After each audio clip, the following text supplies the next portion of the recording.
بسم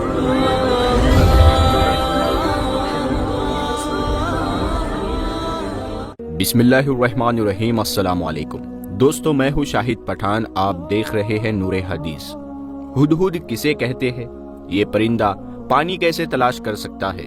قرآن مجید میں اللہ رب العزت نے ہدہد کا ذکر کیسے فرمایا؟ اور اس پرندے کا اللہ کے پیغمبر حضرت سلیمان علیہ السلام سے کیا تعلق تھا؟ ہدہد کے سر کے بال آسمان کی طرف کیوں اٹھے ہوتے ہیں؟ ہدہد درخت کیوں کاٹتا ہے؟ اور کیا ہدہد پالنا اسلام میں جائز ہے؟ یہی ہماری آج کی ویڈیو کا ٹاپک ہوگا، اور آج ہم آپ کو ہدہد کے حوالے سے انتہائی حیرت انگیز معلومات دیں گے، اور قرآن مجید میں ہدہد اور حضرت سلیمان علیہ السلام کی بات چیت کے حوالے سے بھی بتائیں گے۔ تو چلیے اس دلچسپ سفر کا آغاز کرتے ہیں۔ پیارے دوستو، حضرت سلیمان علیہ السلام کا جو ہدہد تھا، جس کا نام یافر تھا، اس کو اللہ تعالیٰ نے یہ خوبی دی ہوئی تھی کہ وہ آسمان کی بلندیوں میں اڑتے ہوئے زمین کی گہرائیوں میں پانی تلاش کر سکتا تھا۔ ہدہد نے حضرت سلیمان علیہ السلام کی بارگاہ میں یہ عرض کی، اے پیغمبر خدا، آپ مجھے اپنے لشکر کے ساتھ لے کر چلے تاکہ پانی کی ضرورت پڑے تو میں بتا سکوں۔ حضرت سلیمان علیہ السلام نے ہدہد کی اس خاصیت کی بہت تعریف کی اور اسے اجازت عطا ہوئی۔ حضرت سلیمان علیہ السلام اور ہدہد کی بات چیت کا ذکر اس طرح ہے۔ ایک مرتبہ سلیمان علیہ السلام اپنے دربار میں پوری شان و شوکت کے ساتھ تخت پر بیٹھے ہوئے تھے۔ انسان، جنات، حیوانات کے نمائندے بھی موجود تھے، لیکن پرندوں میں ہدہد موجود نہ تھا۔ تو فرمایا گیا کہ کیا بات ہے کہ میں ہدہد کو موجود نہیں پاتا؟ ہدہد کہاں غائب ہوا؟ اگر وہ واقعی غیر حاضر ہے تو اس کو سخت سزا دوں گا، یا پھر ذبح کر ڈالوں گا، یا پھر وہ آ کے اپنی غیر حاضری کی وجہ بیان کرے۔ حضرت سلیمان علیہ السلام غصے میں تھے کہ ہدہد حاضر ہو گیا، اور حضرت سلیمان علیہ السلام کے سوال پر کہنے لگا کہ میں ایک خاص خبر لایا ہوں جسے آپ نہیں جانتے۔ وہ یہ ہے کہ سبا کے ملک پر ایک ملکہ حکومت کرتی ہے۔ اللہ نے اس کو سب کچھ دے رکھا ہے اور اس کا تخت عظیم الشان ہے۔ ملکہ اور اس کی قوم سورج کی پوجا کرتے ہیں۔ وہ ایک اللہ رب العزت کی عبادت نہیں کرتے۔ شیطان نے ان کی سورج پرستی کو ان کے لیے آسان بنا دیا ہے۔ حضرت سلیمان علیہ السلام نے یہ خبر سن کر فرمایا کہ تیری سچائی کا ابھی علم ہو جائے گا۔ میرا یہ خط لے جا اور اس خط کو اس ملکہ تک پہنچا اور انتظار کر کہ وہ اس خط کا کیا جواب دیتی ہے۔ ہدہد اللہ کے پیغمبر حضرت سلیمان علیہ السلام کا خط لے کر اڑا اور خط ملکہ یعنی مہارانی کے سامنے پھینک دیا۔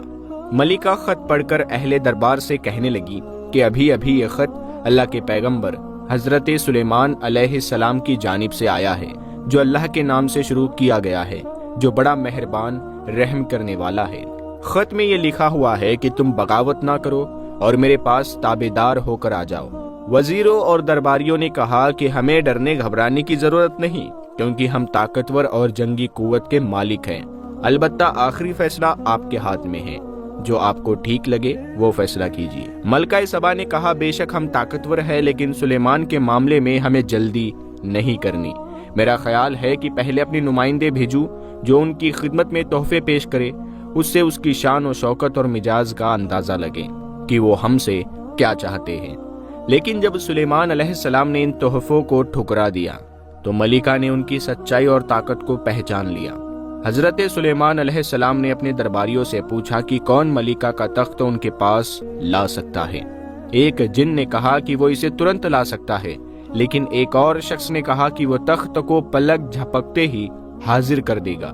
جب ملکہ بلقیس آئی تو اس نے اپنے تخت کو حضرت سلیمان علیہ السلام کے دربار میں دیکھ کر حیرانی جتائی۔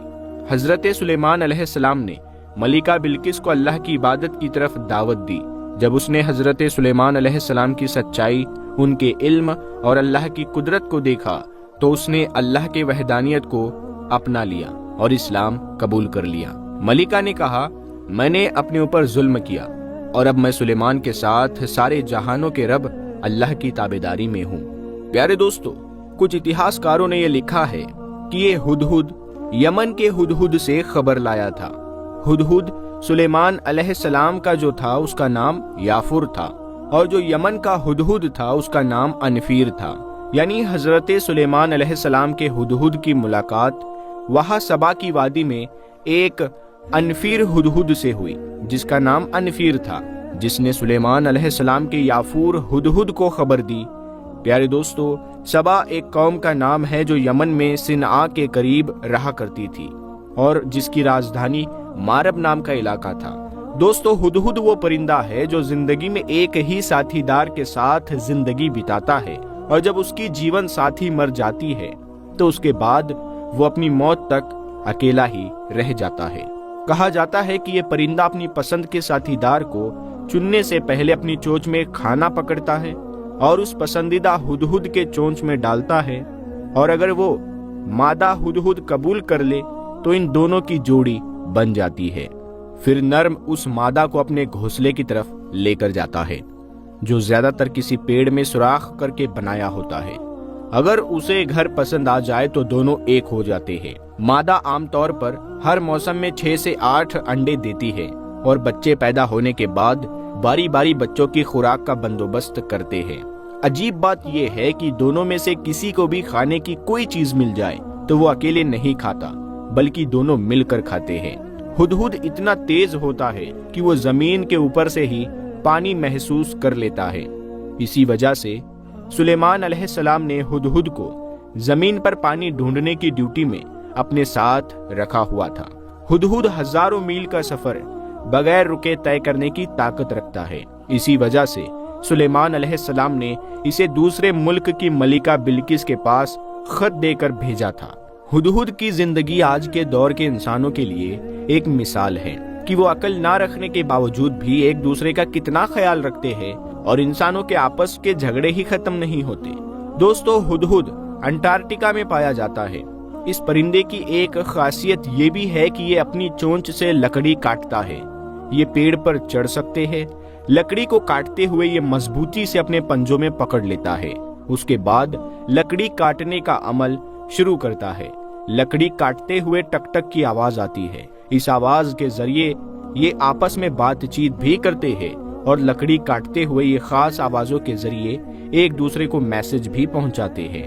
اس طریقے کے ذریعے یہ پیڑ میں رہنے والے کیڑوں کو کھاتے ہیں، انہیں اپنی خوراک کا حصہ بناتے ہیں، جبکہ انڈے دینے کے لیے بھی یہ درخت کے تنوں میں سوراخ بناتے ہیں۔ پیارے دوستو، آپ نے دیکھا ہوگا ہدہد کے سر پر ایک تاج ہوتا ہے، ایک تربن بنا ہوا ہوتا ہے، یعنی ہدہد کے پر اوپر کی طرف اٹھے ہوتے ہیں۔ کچھ علماء نے لکھا ہے کہ یہ اس وجہ سے ہے کہ حضرت سلیمان علیہ السلام نے ہدہد کو پکڑنے کے لیے عقاب کو بھیجا تھا، اور جب عقاب نے وادی سبا میں ہدہد کو بیٹھے ہوئے دیکھا تو غصے سے ہدہد کو سر سے پکڑ کر حضرت سلیمان علیہ السلام کے دربار میں لایا، اور وہ جو پر اس نے اپنی چونچ میں پکڑے تھے وہ آج تک اسی طرح اوپر کی طرف اٹھے ہوئے ہیں۔ واللہ عالم۔ پیارے دوستو، اللہ تبارک و تعالی نے قرآن مجید کی سورہ نمل میں ہدہد کا ذکر ارشاد فرمایا، جس کا ترجمہ اس طرح ہے: آپ نے پرندوں کا جائزہ لیا اور فرمانے لگے، یہ کیا بات ہے کہ میں ہدہد کو نہیں دیکھتا؟ کیا واقعی وہ غیر حاضر ہے؟ یقیناً میں اسے سخت سزا دوں گا، یا اسے ذبح کر ڈالوں گا، یا میرے سامنے کوئی صحیح دلیل بیان کرے۔ کچھ زیادہ دیر نہیں گزری تھی کہ آ کر ہدہد نے کہا، میں ایک ایسی چیز کی خبر لایا ہوں کہ آپ کو اس کی خبر ہی نہیں۔ میں سبا کی ایک سچی خبر آپ کے پاس لایا ہوں۔ پیارے دوستو، آج کی اس ویڈیو میں ہم نے جانا کہ ہدہد نہ صرف ایک عام پرندہ ہے، بلکہ اس کے اندر کئی خاصیتیں چھپی ہوئی ہے جو انسانیت کے لیے ایک سیکھ ہے۔ دوستو، ہدہد اور ملکہ بلقیس کی اس کہانی سے ہمیں کیا سیکھ ملتی ہے، ہمیں نیچے کمنٹ میں ضرور بتائیں۔ اگر آپ کو یہ ویڈیو پسند آئی ہو تو لائک اور شیئر کرنا نہ بھولیں۔ ہماری اگلی ویڈیو میں ہم ایک اور دلچسپ اور معلوماتی ٹاپک لے کر آئیں گے۔ تب تک کے لیے دیکھتے رہیے نور حدیث۔ السلام علیکم۔